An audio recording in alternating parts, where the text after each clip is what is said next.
А что, обязательно убивать кого-то или воровать, что ли? Это в рамках решено.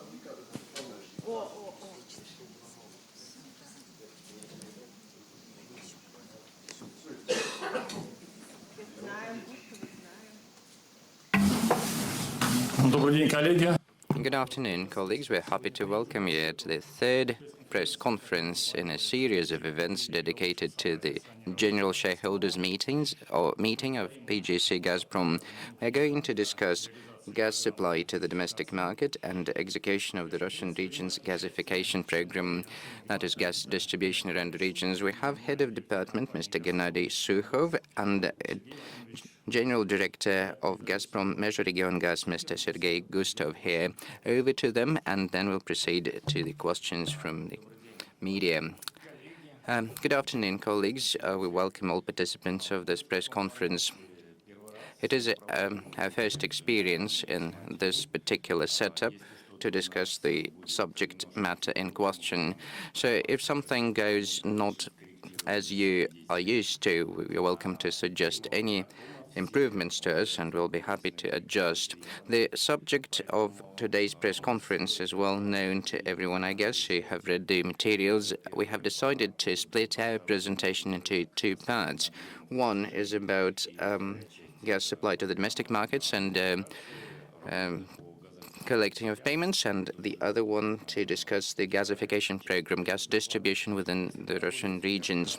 Now, if I may, let me take you quickly through the slides of the first part of the presentation, and then I'll hand over to Mr. Gustov to continue with the presentation, and then we'll get questions from the floor.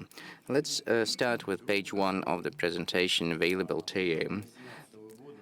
Based on the results of 2018, Gazprom Group increased its sales in the domestic market by more than 4.3% year-on-year, as compared to the full-year results of gas sales in 2017. It must be noted, however, that the weather was helpful indeed. In the first and the fourth quarters, the winter was rather lengthy and relatively cold.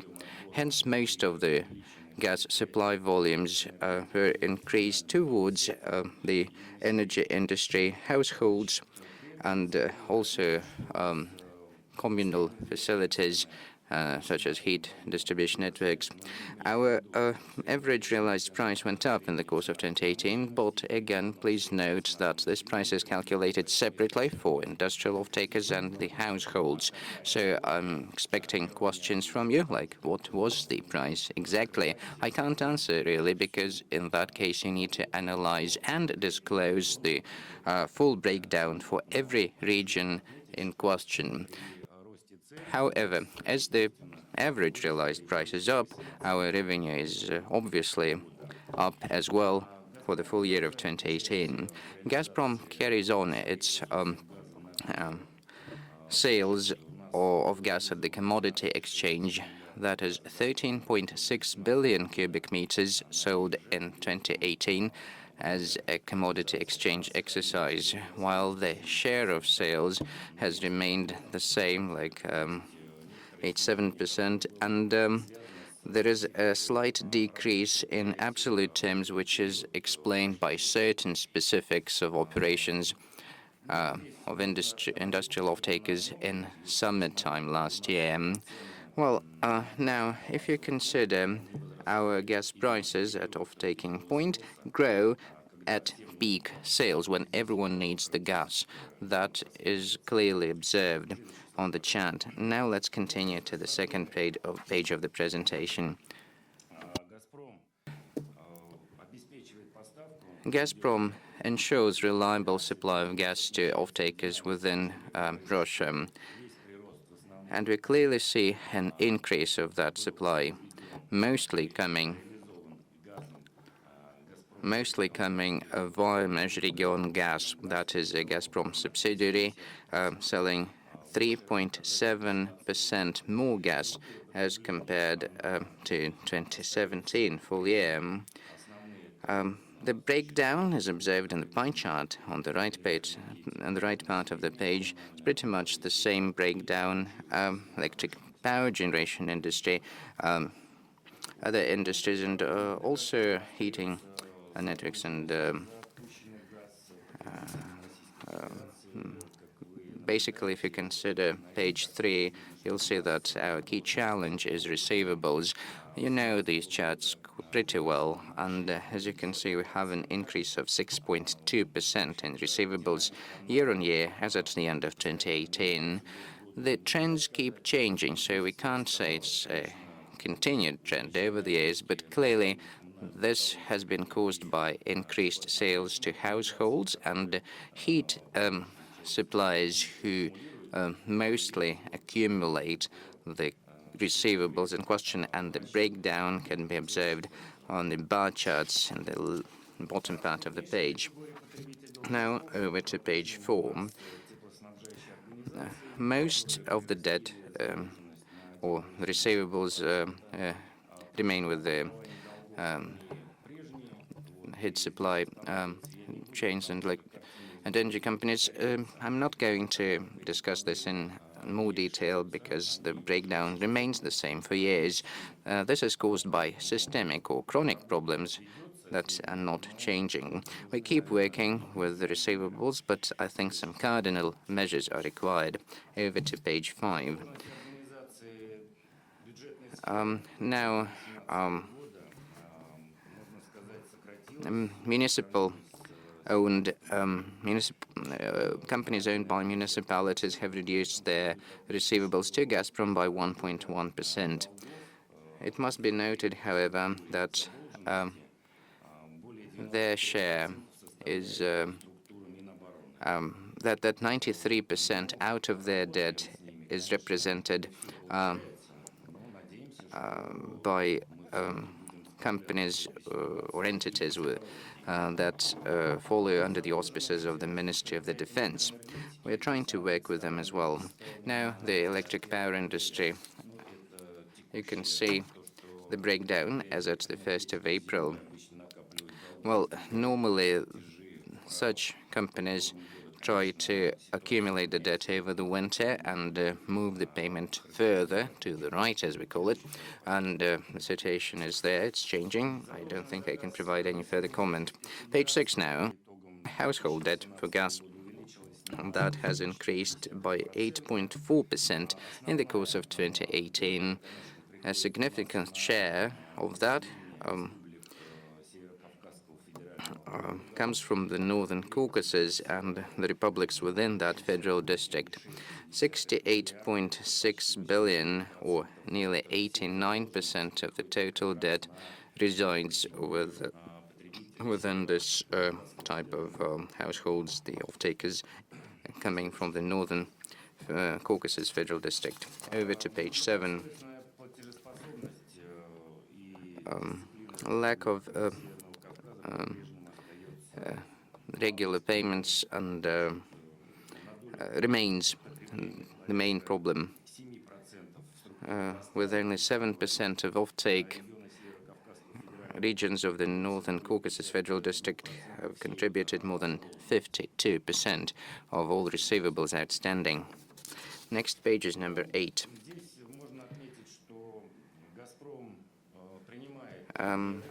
Now, Gazprom is clearly taking measures to reduce the outstanding receivables, and that's a systemic effort.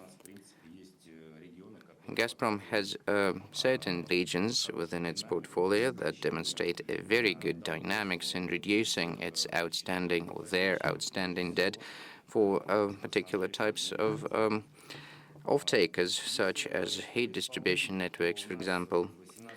Now, in the course of 2018, we signed off 21 repayment schedules with different regions to reduce their debt. However, as at the end of the year, those were met by no more than 30% only.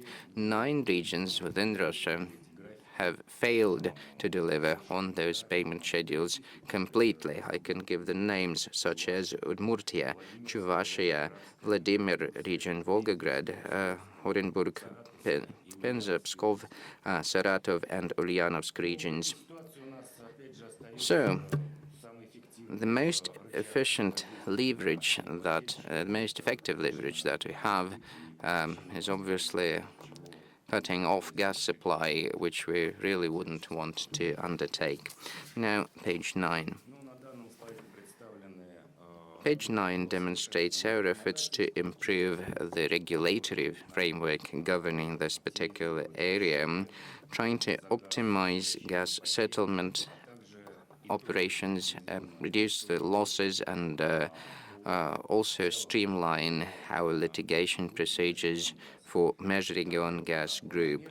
This is a systemic effort again, so the numbers in this matrix keep changing across the time, so I don't think it would be right to take a snapshot and comment because, well, for each date in question, the numbers could be changing now and then. Over to page 10. Gazprom Group is undertaking an effort to work together with the law enforcement organizations. This slide sums up the outcome of that effort. As a result, more than 75% of all violations within Russia are focused within the republics of Northern Caucasus. Just a quick comment, 192 court hearings held 154 people responsible for illegal connection to gas pipelines and theft of gas. Now, page 11. Here, I would like to explain what measures we undertake to improve our receivables collection. Again, we work with law enforcement agencies, mostly in republics within the Federal District of Northern Caucasus. It must be noted that in the course of 2018, we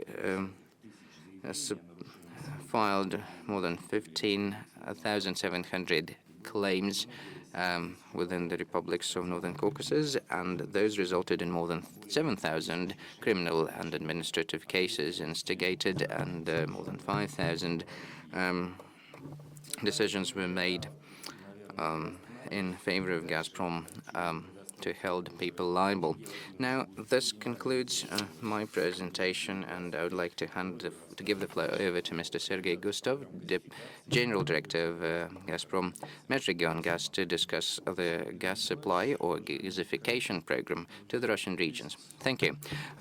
Colleagues, friends, it has been a month now in this position of the General Director, CEO of Gazprom Mezhregion Gas. You have heard most of the numbers from Mr. Sukhov. I'm going to say a few words and then proceed with the questions, because I guess it's a press conference, so questions are the focal part here.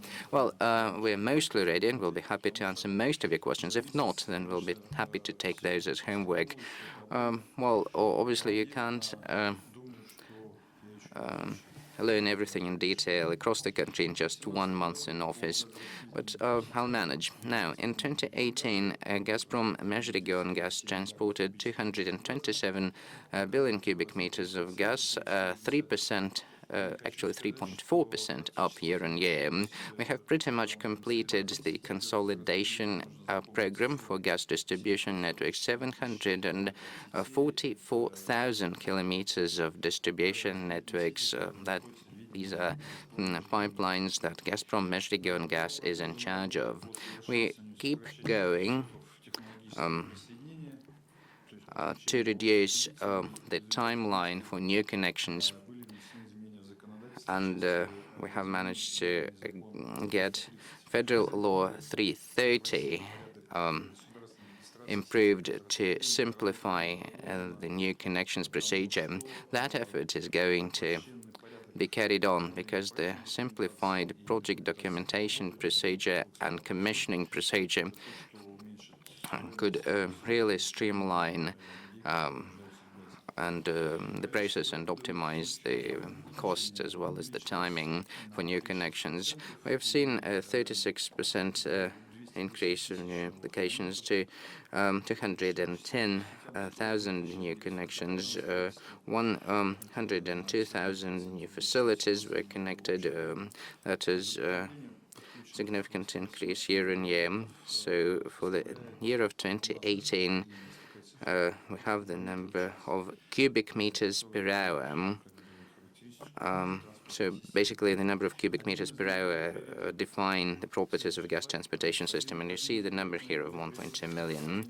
Next page, number 13. A major priority for Gazprom Gas is the gasification program for the Russian regions, or that means actually taking gas closer to the households.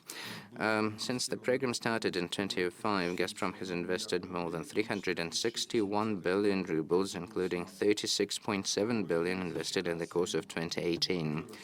The degree of gasification went up from 53.3 to 58.6. That's 71.9 in cities and 71.4 in rural areas. So we built 410 facilities and 66 different regions and designed 537 more. One key challenge in the gasification program is failure by regional authorities to comply with their obligation to prep the new off-takers. Given that the population within districts to which we take our pipeline cannot get access to the gas, and we invest into frozen asset effectively. In the course of 2005 through 2018, only 10 regions have fully 100% complied, and that is explained in the page in front of you, number 14. 34 regions have a slight lag, which is quite good, and then 5 regions fail to comply completely, and the rest are significantly behind schedule. So safety is another important matter. That's page 15. We are very much focused on ensuring good maintenance of gas equipment in houses and apartments. And Gazprom Gas has outlined it on numerous occasions that the owners of each facility are in charge of in-house or in-apartment gas equipment. And obviously, in order to supply gas, one needs a contract for technical maintenance of gas supply equipment. This must be made with what the law calls specialized organizations. We have a number of these organizations in 66 different regions of Russia. So gas distribution companies are qualified as specialized organizations, and they compete in the market of such services. I can tell you that as of the 1st of January 2019, 23 million contracts have been made in total, which represents 87% of all gas off-takers. Now, the outstanding 13% handled by other specialized organizations, other suppliers of such services, or there is no contract at all. One of the reasons for no contract is an extremely liberalized market where no constraints made available for the so-called independent suppliers of gas technical maintenance services. Hence, any company is welcome to come out as a player, very often lacking professional competence to do the job. Some companies, some apartment building management companies simply reject a contract. That happens as well. Also, on numerous occasions, there is a contract lacking for apartment buildings with no management company, so we don't have anyone to talk to. Most of the incidents we have, including those with media interest, happen for a number of reasons outlined in page 16. That is illegal interference with gas supply equipment, with no airflow in chimney pipes and ventilation. mostly, that is 62%, is CO poisoning. That is not part of the gas supply equipment. That is about ventilation, a must-have in every house. 10% is illegal connection to gas supply. We have certain regions leading the charts. And then 25% is about blast of gas and air mixture. Not all ovens are equipped with dedicated safety valves, and then in certain obsolete houses we have obsolete ovens. Sometimes you get surprised that these can be operational, but this is property of the off-takers, and Gazprom or its affiliates or subsidiaries have nothing to do with those. And then again, there are certain gaps in the regulations. These activities, gas-related activities, are not subject to regulatory oversight by government agencies that must, in our view, supervise proper technical condition of gas equipment in apartment buildings and otherwise. We invest significant effort to minimize the number of incidents and ensure safety of gas in households. For example, we have a transition to uniform technical and maintenance policy, and we did awareness raising for safe use of gas in households. I was CEO of Gazprom Gas Распределение. That was from 2008 to 2013, and we distributed books for kids across the country.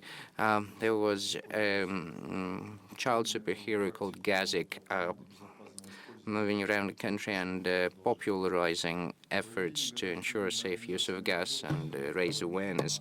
Now, we're also working to get to 100% of gas equipment maintenance contracts, so that's a must-have, 100%.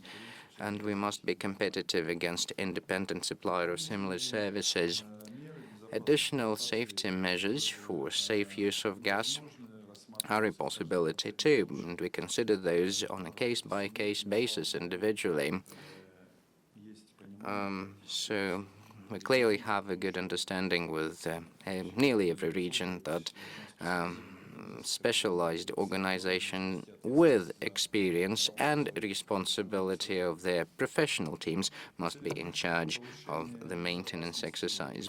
In order to improve safety, we have come up with the following initiatives. Actually, there is a longer list available in the presentation. I'm not going to read through the slides because we want to improve quite a few bits of the regulatory framework. I can tell you this.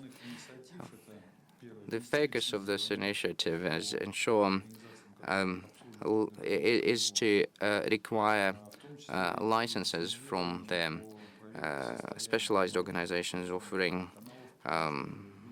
gas equipment maintenance services. And as you can see, quite often so happens that people die due to CO poisoning rather than the gas blast. So ventilation must be ensured as well.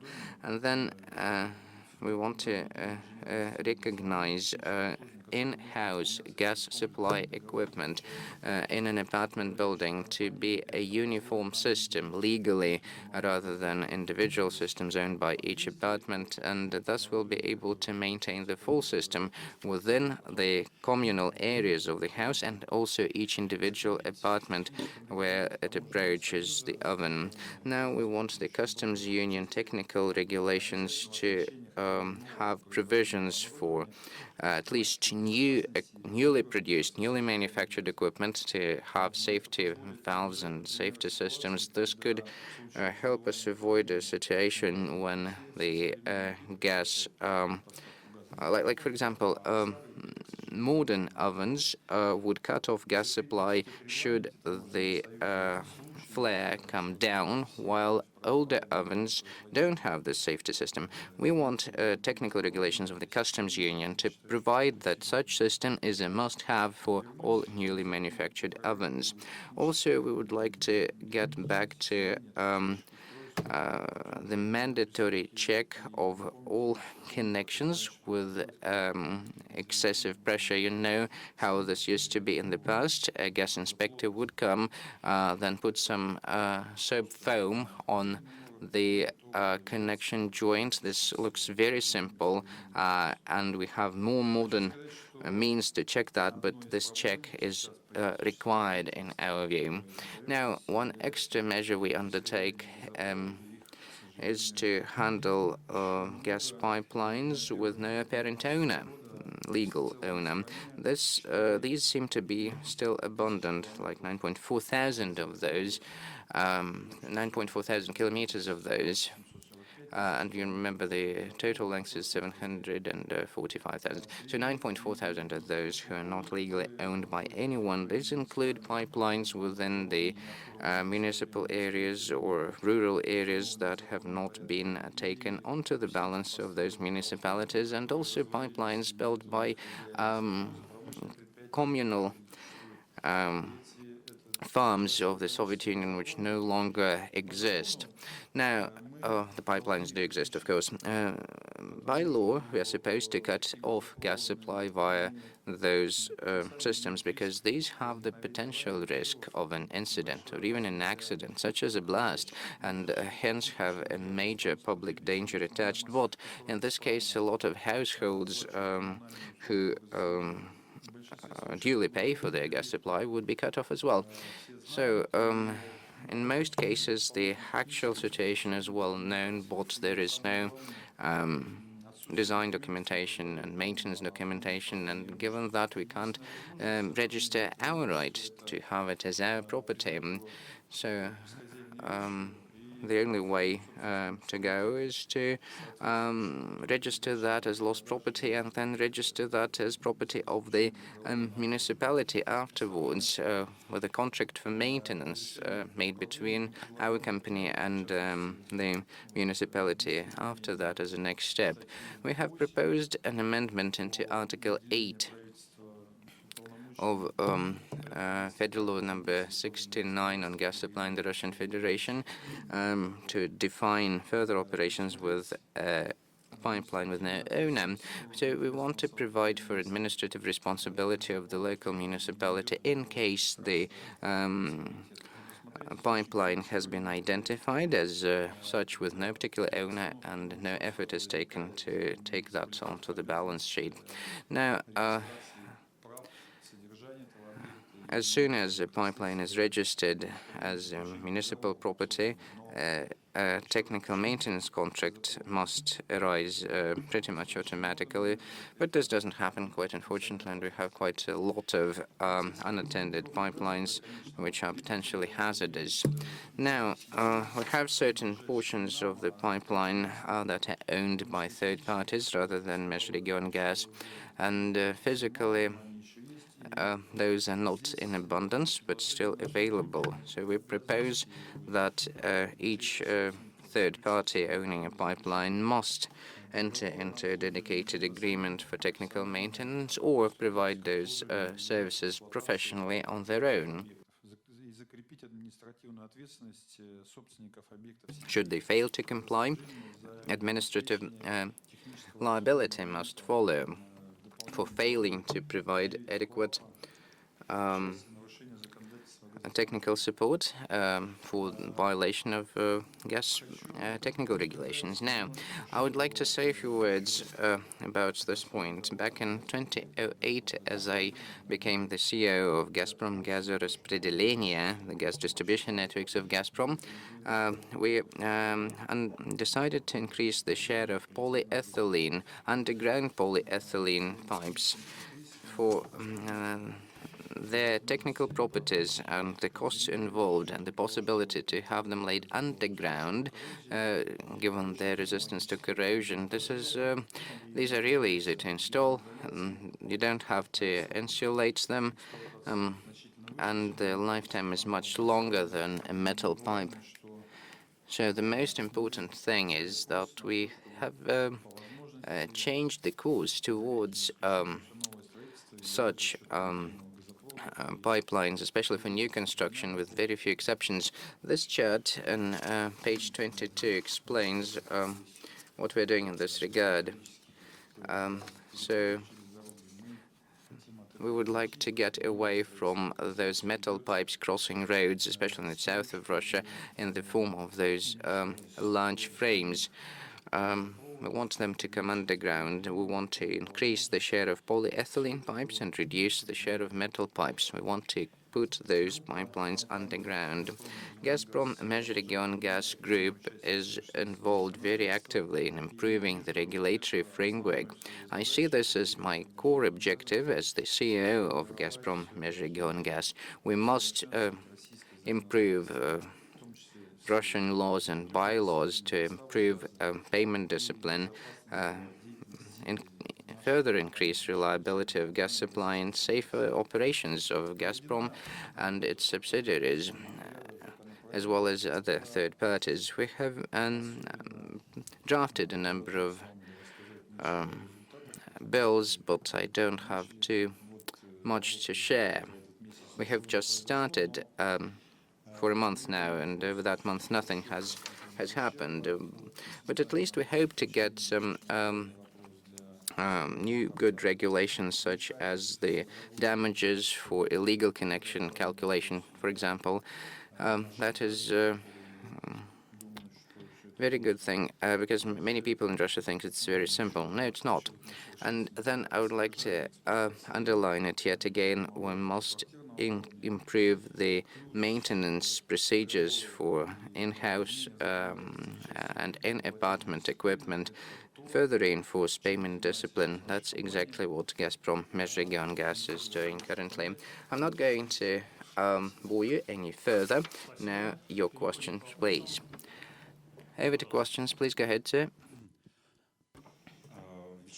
Vyacheslav Sukhanov from Kommersant Prikamye newspaper.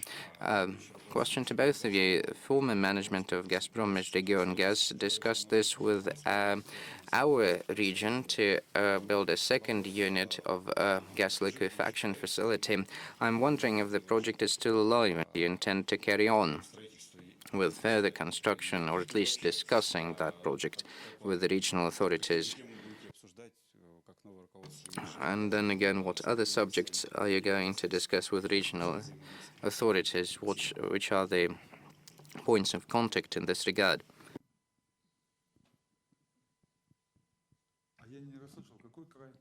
Again, which region are you representing? The Perm region. Okay. We do have a dedicated program within Gazprom to construct 331 mini liquefaction plants. I'm very close to liquefied gas, frankly speaking, because over the last 5 years I was involved in LNG technologies and construction of 2 LNG facilities. I can tell you that it's a good solution for certain autonomous areas where the length of the pipeline and the volume of consumption would make it very challenging from the cost side, and obviously we would need liquefied gas supply to such areas. Currently, the program envisages 31 liquefaction facilities. To my knowledge, it is still subject to approval by PGC Gazprom, and hopefully very soon that will be disclosed publicly. We believe this is a great opportunity to foster the gasification program for the country, the full gasification, as Mr. Miller discussed in his meeting with the Russian president. Thank you. Any further question, please? Interfax. Anton Hushchenko, Interfax. Mr. Gustav, good afternoon. Mr. Miller mentioned in April that Gazprom is ready to commence its effort to automate contract management system for new connections. When is that coming online, and what are the targets for this effort? Maybe this could be helpful to improve efficiency of your sales as well as collection of payables. What do you think? So I can tell you this, the program is still very early in its implementation phase. The subject matter is quite clear and obvious. However, we understand a lot of questions are still undecided on the technical side. This has commenced already, but I can tell you the hurdles we're facing at this point.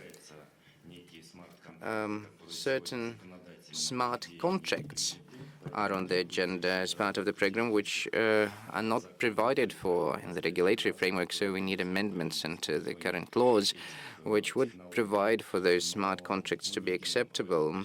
But we see a clear prospect in undertaking that effort, and we'll definitely be doing it. So for now, we want to make sure that our current software is improved and grows into the uniform space, as we call it, for further automation effort looking forward. Thank you. Next question. Question on Czechoslovakia. I represent a newspaper called Soviet Czechoslovakia. In the course of 2019, the capital of our republic is celebrating its 550th anniversary, and next year we'll be celebrating 100th anniversary of the autonomous Czech Republic. We are nearly 100% gasified, so we have gas pretty much everywhere. However, there are certain white spots on the map where we still lack gas. I'm wondering, what is the future for Zavolsky area within Czechoslovakia? So there is a pipeline expected in Zavolsky area. And by the way, I would like to use this opportunity to invite both of you, Mr. Sukhov and Mr. Gustav, to celebrate the anniversaries in our republic. Thank you. I am really keen to visit Czechoslovakia, especially to see the celebrations of 100th anniversary of the Czech Autonomous Republic and the 550th anniversary of the capital of Czechoslovakia. When is that happening? That would be mid-August. Mid-August this year, 550th anniversary of Cheboksary. Okay. Oh, well, the territory of Czechoslovakia is well provided with gas, as you have rightly put it. However, regarding the Volsky area, well, Gazprom Межрегион Gas has already completed the design phase, and next year will commence construction of the pipeline called Kaksamari, which is not within Czechoslovakia, but it's within Mari El Republic, Zvenigrad region. But this pipeline will source gas to the Zavolsky area of Czechoslovakia. And also we have a rural area pipeline, which is part of the Gasification program too. I can tell you that we expect to complete these facilities in 2021, so you'll have gas by that time. Thank you. Next question, please. I have a question to Mr. Gustav. Portal, Lipetsk media portal from Lipetsk. So in your presentation, you have mentioned that what you call specialized organizations can handle gas equipment maintenance services, and such organization can represent gas distribution companies. In the region of Lipetsk, competition for this market is really getting uncivilized, let me put it this way. Contracts have been made and pretty much in full, 100%, but this does not prevent third parties from entering apartments of the local population and imposing their services under the pretext of selling gas sensors or fire alarms or something. We have had instances of gas leaks after the installation of such a sensor. It was a miracle that nothing bad happened, and the situation was fixed. I'm wondering whether you're undertaking any steps to get a legal solution to such challenging situations and make sure that the gas distribution networks gets into one single pair of hands. I think I have already mentioned it in my presentation. The challenge of technical maintenance of in-house and in-apartment gas equipment is a major thing. Following the deregulation of that market, well, I have mentioned the target of 100% of technical maintenance contracts. That is true. However, that happens in a very competitive environment. We do have certain regions where we have 100% of contracts within our share of the market, but well, we always need to win tenders to be part of that market. In my presentation, I already mentioned that the licensing procedure has been streamlined as much as possible, so it's just a notification. 2 or 3 people can come together and notify the government authorities they want to be a player in that market. They can bid in tenders and obviously drive the price down and manage to win. This results negatively. This has a negative impact on the quality of services and, more than that, on the safety of gas equipment operations. Given that situation, we propose the need for stricter licensing when a company in question would be required to present their resources and personnel and at least response and dashboard. So obviously smaller players would not be able to break through.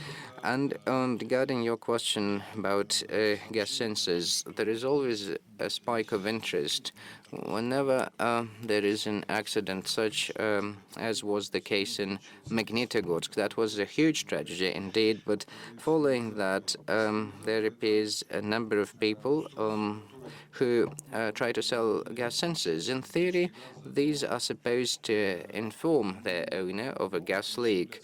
They could be connected to the pipe as well, but they cannot be called a safety system at all. Because as Gazprom Межрегион Gas sets these up, we use sensors that are connected with valves. And in case gas enters into the room, the valve is triggered and gas supply is cut off. So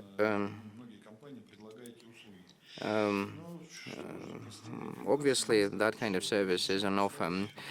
What can I recommend to you? Obviously, before you let someone in, even if they're saying they represent a gas service company such as Mosgas, you must read their badge or ID, because people who are entitled to service the gas equipment must carry a dedicated ID with a registered format. Now, in case you believe the ID is valid, you dial 04. Everyone knows this number, or 112, and just check. And if they propose to buy a gas meter, I really suggest that you discuss this with an employee of a specialized organization. And I can tell you that if you call 04, if any citizen of Russia calls 04, will definitely have an audio recording of that call, and you'll definitely get personnel properly equipped and uniformed people with good ideas who'll be happy to advise you and offer good technical service of the gas equipment. Otherwise, there are all sorts of crooks in the market, and we must fight against them. Okay, next question. Good afternoon. Mikhail Belakov from Yarnovosti media, representing the region of Yaroslavl. I have the following question. In 2017, as the gasification program for the Yaroslavl region was recommenced, the outstanding receivables from the region stood at 2.3 billion rubles. Dedicated effort was undertaken to restructure that debt, but it's not met, so the number is now up to 2.9 billion rubles. Given all of that, I'm wondering whether Gazprom is going to change its policy, given the outstanding debt, in terms of allocating investments for the gasification program and the Gazprom to Children program. So that comes from Mikhail Belakov, Yarnovosti. Mikhail, I think it's very straightforward. Gazprom's policy in this regard is not going to change, and we do have social support programs and the gasification programs, and a prerequisite to that is to ensure regularity of ongoing payments, while the older debt, and we know the sources of those, Mr. We have Mr. Fyodorov from Gazprom Energy Holding, who knows quite well why we have issues in Tver, Yaroslavl, Vologda, and Arkhangelsk. Once the schedule has been signed off and once the conditions are met, well, the particular region of the Russian Federation can bid to be part of the gasification program.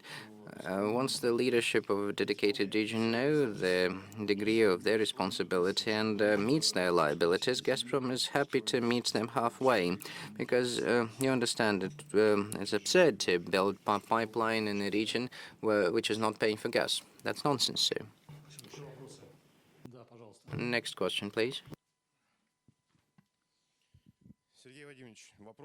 I have a question to Mr. Gustov. Well, since you are in charge now, and my name is Viktor Smirnov from 47 News.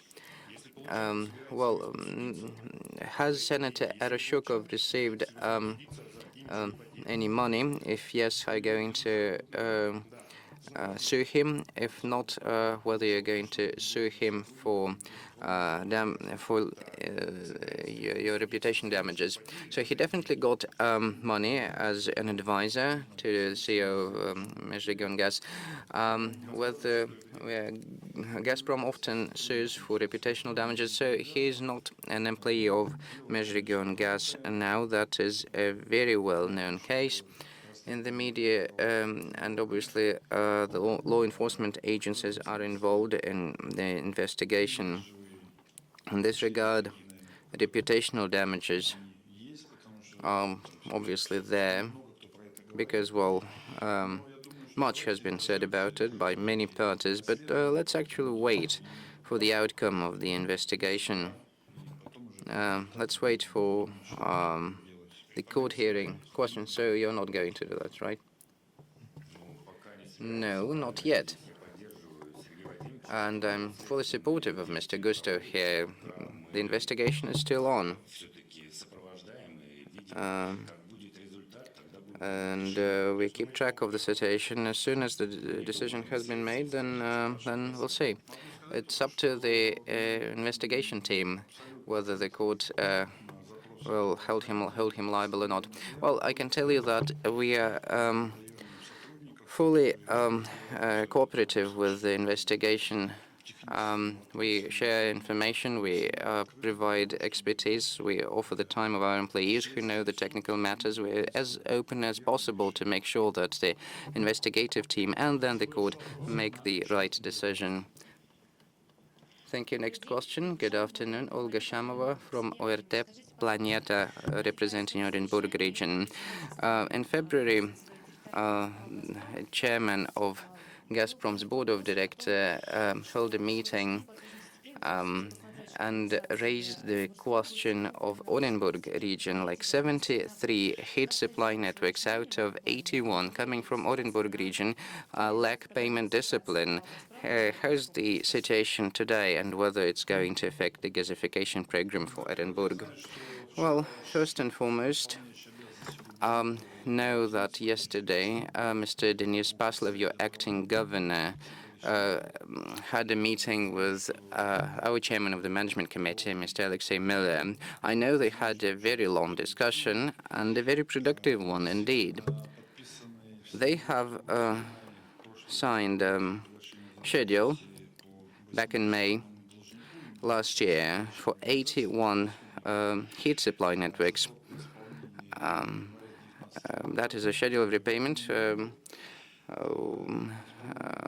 which was supposed to be delivered until the year of 2019. There is still 619 million rubles outstanding, and there is further increase of about 200 million by now.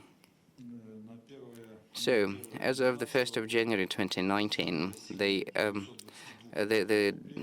receivables amount reached 920 million rubles. So, the governor is going to have a meeting with his staff representing districts where the situation with the debt is particularly grave. Now, the region has committed to no increase of debt in the course of 2019. Unfortunately, we're not happy with the current schedule as it is. Hopefully, we can finish regulating that together with Denis Paslev, the acting governor. We have known him for many years. Well, he knows surely that gas must be received with the remuneration involved, and we're fully supportive of his efforts, of course. Okay, next question. Good afternoon. I represent the region of Astrakhan, Volga, a regional news agency. According to the energy efficiency law, each household owner with gas heating was supposed to set up a gas meter by the 1st of January 2019. Whether this has been executed already, whether that is the case now, and what's going into the future.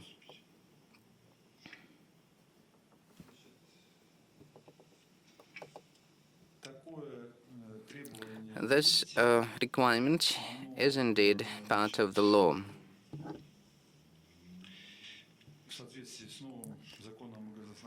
The new edition of gas supply law does have it.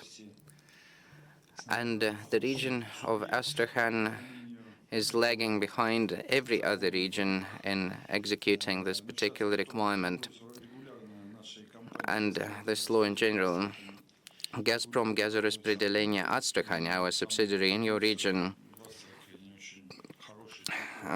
has a day-to-day focus on it. We now have Mr. Vladimir Kameka, a very clever director, who has replaced the previous CEO, who has been arrested. So about 7,000 off-takers have failed to comply with the gas metering requirement set up by the 1st of January this year. The new management of our branch there has already filed letters with every off-taker to have a visit to define the possibility to set up a meter. 2,300 acts have been signed in this regard. And I can tell you that the new leadership of Gazprom Газораспределение Astrakhan is very professional, and within a very short time frame, this problem is going to be resolved, because it's only a matter of awareness raising and just a regular house after house inspection. Thank you. Next question, please.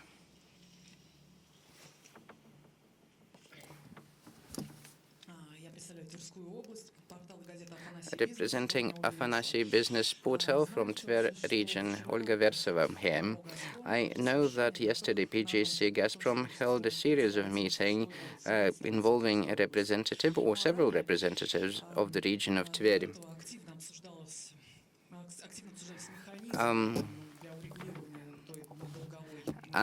Before that,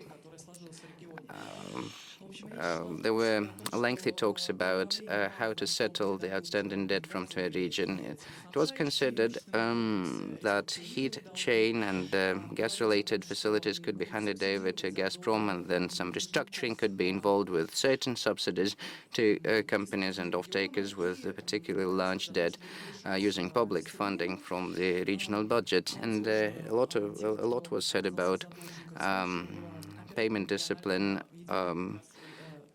which can be improved with the help of uniform settlement center. So which of these steps are going to be reality, and what is the final outcome of yesterday's meeting, unless that's secret, of course? Which of these measures would you consider most efficient? Thank you. Quite unfortunately, the region of Tver is probably one of the most challenging regions in Russia, with the exception of the Northern Caucasus republics. So in terms of receivables, that is a challenge in Tver. And we are negotiating regularly with the government of the region. Certain results have been achieved by now, according to our knowledge. And indeed, there was a meeting chaired by Mr. Viktor Zubkov yesterday, and the governor of the region of Tver is saying they're going to consolidate municipally owned and regionally owned gas-related equipment to set up municipal gas and heat supply company, with the possible privatization of that afterwards. Money received from the privatization could be streamed to settle the debt. And the repayment schedule, we have a decision for Tverskaya Generatsiya LLC to pay in installments. That was signed in February 2019.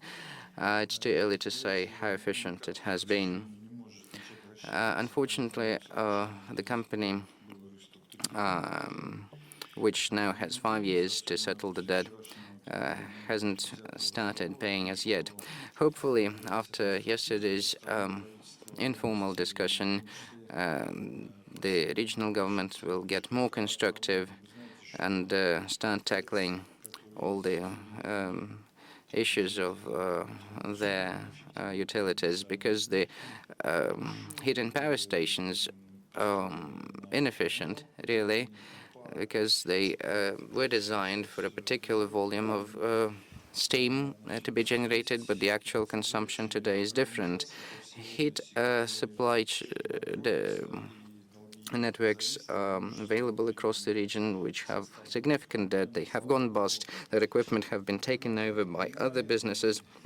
Well, fortunately, the governor understands the challenges today, and he's really eager to resolve the situation. Yesterday, Mr. Viktor Zubkov held a meeting, as I have said already, and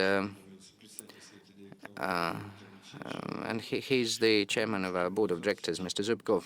So I hope implementing the protocol, which cannot be fully disclosed as of now, will lead us to success in the nearest future. Why so? Because, well, the tariffs are extremely low. The consumption norms are extremely low, and if you take a look at the numbers up front, you may think that the region of Tver is not so close to Moscow, but somewhere very far away. Well, at least there is confidence arising from yesterday that a certain path can be outlined. Thank you. Next question in row 3. Mr. Gustav, I have another question. You have just mentioned the region of Perm yet another time as a region with challenging new connections. I think we are on that list for the 3rd time running. What is our region doing wrong, and what propositions do you have to help us get out of the list? I have met your governor about 10 days ago. He's well briefed on our subject. We really share a common language. So the head of the region clearly understands the situation and the problems with receivables. There is a certain issue with getting in sync with our construction schedule for new pipelines. For example, we have taken gas to dedicated boiler units, and the region have failed to alter that for the consumption of gas rather than coal. So what we have agreed with the governor is this. In the past, we considered reducing the pace of debt build-up. So we have got away from this wording now. What we're talking today is reducing the debt. In the nearest future, we expect to sign a new schedule of payments, and now the regional budget has allocated 1.5 billion rubles to rebuild the the heat distribution chain network in the regions with the help of new, more efficient technologies available to burn gas for the purposes of heat production. While the tariff remains flat, there will be a source of funding to resolve the issue of debt from heat distribution networks. We have considered jointly what Petrogradsky district in St. Petersburg has done. I can reaffirm that your governor is very well briefed, very well informed, and I'm confident that we can achieve a good result in the near future. Well, colleagues, thank you. We have some media representatives available from Moscow by video link. Let's listen to them. Your question, please. Good afternoon, colleagues. I represent RIA Novosti. My name is Tatiana Kudryshova, and I have a question on gas sales at the commodity exchange. Very recently, Deputy Head of the Federal Anti-Monopoly Service announced that they would expect to see an increase to 35 BCM of commodity exchange sales coming as early as mid-2020. Most of that volume will be coming from Gazprom, according to him. My question to you is whether Gazprom is supportive of this initiative, and whether that is really on the agenda, given that last year you have reduced your volume, and also whether this threshold of 35 BCM will still be there for Gazprom. Thank you for your question. Well, this is nothing new. First of all, in the course of 3 years, we have been discussing that. First, we talked 25, then we talked 35 BCM threshold. In parallel, other propositions were made available which put Gazprom on an unequal footing as compared to independent gas producers. As a result of that work, we are very close to approving amendments into the bylaw number 320, that's a decree of the Russian government, suggesting the threshold of 35 BCM. Further constraints such as sales parity as compared to independent supplies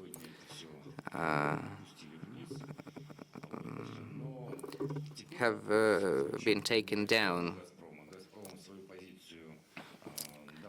Now, Gazprom has reconfirmed its position on a number of occasions.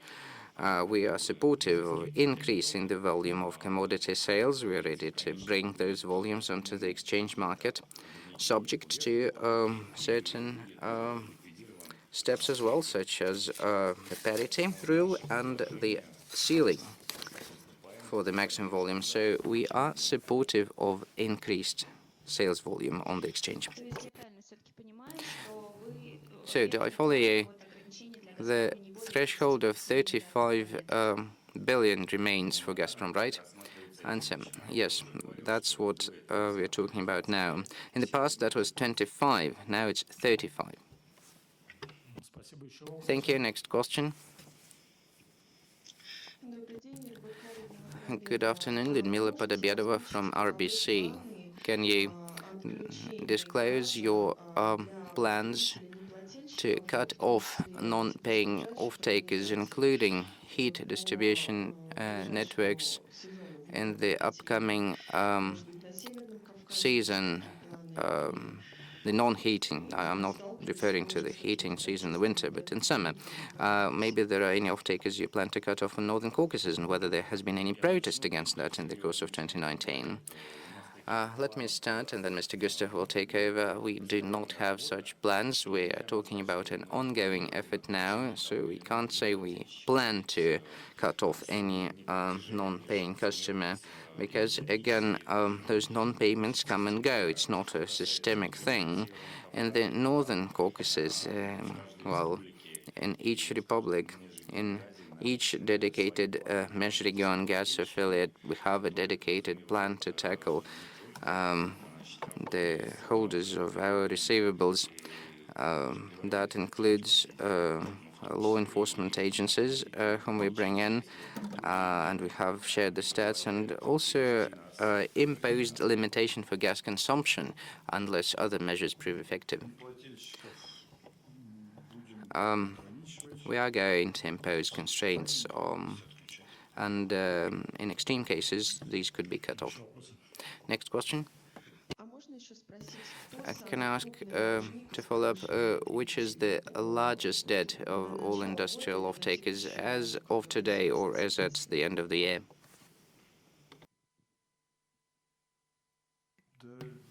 Well, I don't think I can single out any particular individual non-paying company. Industrial off-takers are paying well. We have most issues with households and heat distribution networks. Thank you. Next question, please. Good afternoon. I'm Dmitry Konstantinov from Gas Industry Magazine. I have a question about the digital transition of gas supply. Which digital innovative technologies have been implemented on the payment side, as well as gas distribution management and any controls? Well, I think we have discussed it already. Межрегион gas is working to transition to the uniform IT. So that effort is ongoing to be more systemic in managing gas supply based on the volume of gas required in each individual area. This effort obviously needs improvement, because we need to have something very simple, as simple as meters, which are not always available with every off-taker. Moving on, these must be smart meters rather than simple meters with some more intricate software.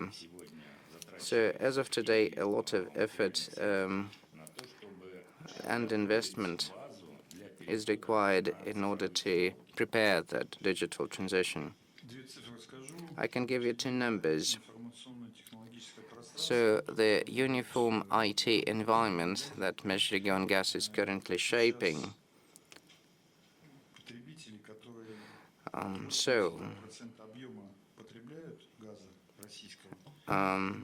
like 85% of the off-takers are not even visited. Because I'm talking about industrial off-takers, of course, because we do get online readings from the meters, and then so 82% of all delivery volumes are accounted for automatically. We want to raise that further to 90% of all gas consumed by industrial off-takers. And a dedicated subject is and a standalone thing is about metering for households. You have heard it all about the gas meters. So we have the intention of connecting gas distribution network to the regional distribution networks so that we could single out individual gas supply zones, and that would help us identify illegal connections to pipelines and tackle gas losses. Thank you. I'm wondering whether blockchain is being considered in the field of gas supply. You may have missed this earlier in the press conference. So we're looking into that new technology, but in order to do that, we need the meters, first and foremost. So once we get the meters, we'll get the blocks, and then smart contracts could be put in place. And again, smart contracts are not provided for in the current regulations, so we'll need some further time to adapt these products to the new reality here. Thank you. I see I see in real time that we have some media reports from this press conference already. So let's keep going. Over to St. Petersburg, third row. Good afternoon. I represent Ivanovsk region's 1000 Inf web portal. I'm wondering how Ivanovo region is doing in terms of its gas debt as compared to other regions, and whether the new sporting facility could be affected, and investments into the gasification program, whether you're going to hurdle any major investment projects in the agricultural industry. For example, Dimov is planning to build a farm and pig farm, whether that is going to be hurdled. So, out of the top of my head, Ivanova does belong to the regions where we keep designing facilities as part of the gasification program to ensure sufficient supply of gas in Gavrilovo-Posadsky district. That's the pig farm you mentioned. So the technical possibility will come in 2019, that's phase 1, and in 2020, phase 2. We also want to provide gas to apartment buildings in the same district. So in 2019, we'll design a pipeline to get those connected, such settlements as Yaroshevo, Zagorodne, Novosholki, Berezhok, and others.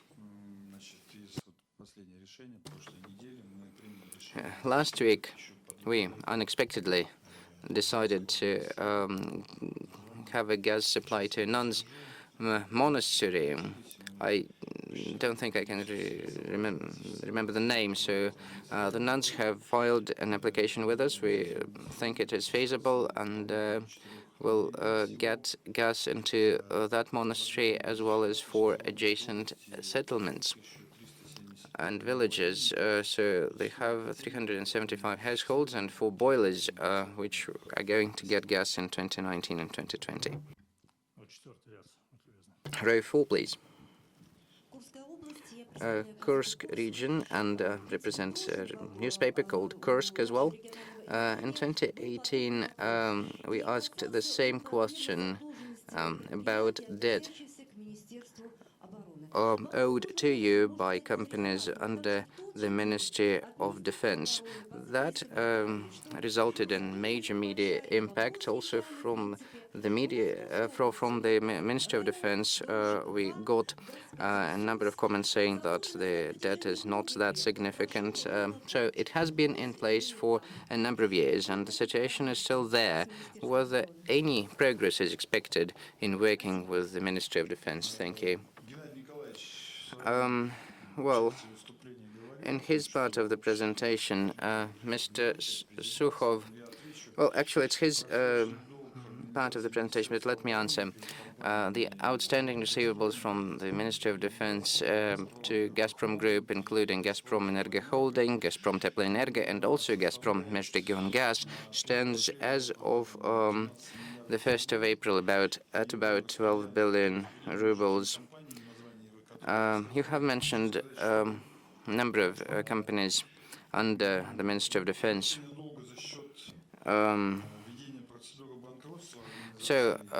Given the bankruptcy procedure is challenging for companies owned by the Ministry of Defense because they actually don't have any property. They do operate boiler units, and they got those for free or for a tolling scheme, for a tolling arrangement. Well, in any case, the problem must be resolved, and the amount in question is quite significant. We have Mr. Viktor Zubkov's letter to that is chairman of our board of directors, to the Minister of Defense to tackle this problem so that sources could be identified and timeline set for this debt to be settled. So that's a nationwide problem, frankly speaking, and I think we'll need the government to get involved as well.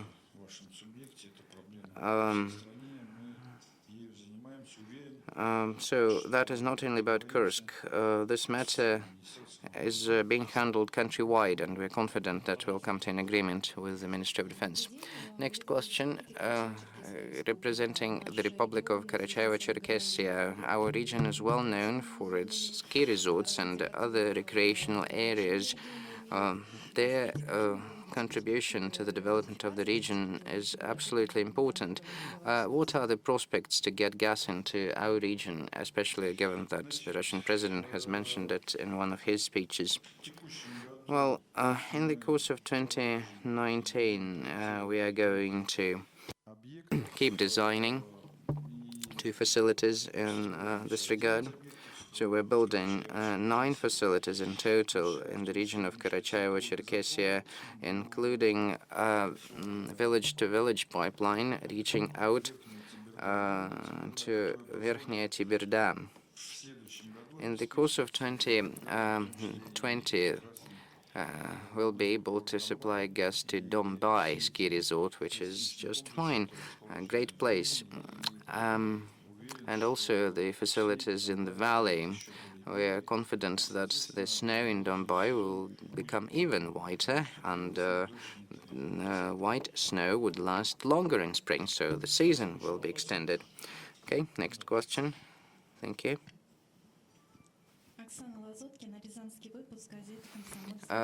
Комсомольская правда, Oksana Lazutkina.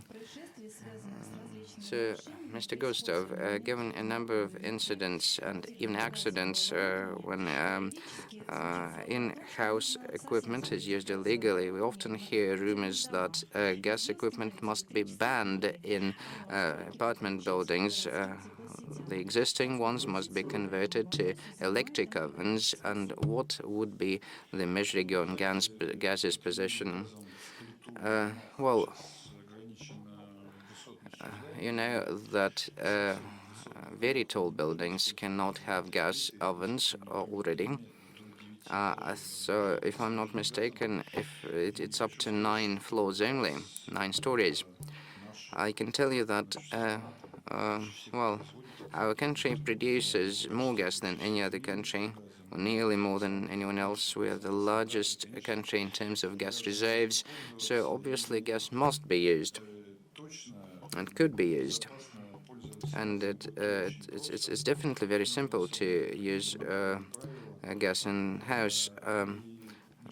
There is a set of very simple rules that must be followed.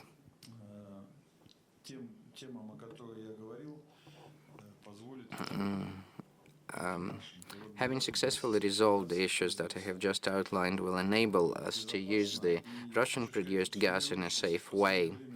I can tell you that this attitude to gas being shaped currently is going to be countered by Gazprom, because gas is a great thing. It's a good product, so it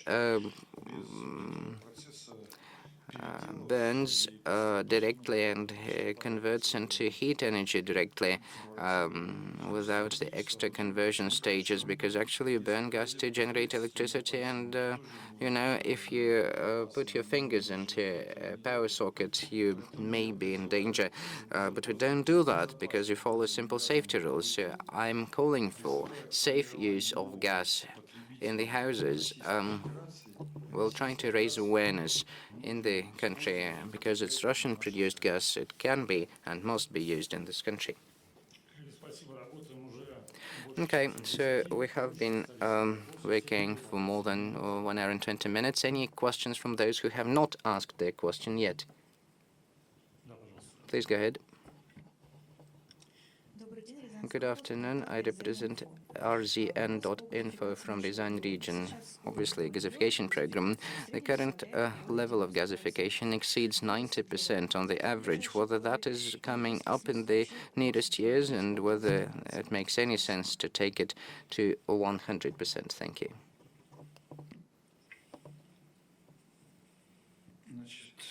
Well, 100% gasification in the region of Ryazan or in the country in general cannot be achieved. We are only discussing feasible gasification efforts here. For Ryazan region, as of the 1st of January, it's 96.2%, actually. So it's 99.1 in cities and 76.6 in the rural areas. So actually, the Ryazan region has the highest level of gasification than any other region in the country. No one else can boast of that amount. And then again, what is 100% gasification? Because the settlements and cities are growing, new off-takers come up, so you cannot achieve 100% by definition because new off-takers show up. That's not the self-defined goal. We're going to strive for it, though. Okay, colleagues, thank you for your questions. We have more questions from the webcast, but we don't have the time, actually, because there must be another press conference to be started in Moscow. We'll try to tackle those questions we get from the webcast in writing. Thank you, everyone, for your attention. Goodbye.